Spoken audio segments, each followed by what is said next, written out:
I know it's hard to remember. You know, guys, I made I make a clay that it was a red venom, and this is kind of black at the back.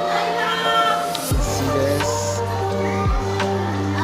How'd you guys rate it? Just let me in the comment. Let me see in the comments. And also, I just bought it my boyfriend because it was really nice quality.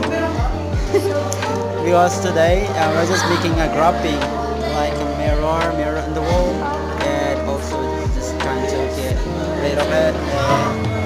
And also, when I get bored, I just made this thing.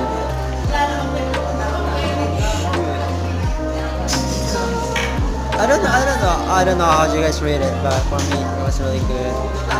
Hey, Anon Shadow, how'd you rate my work? How'd you rate my work? I think it's like 1/10. What the fuck? Aaron!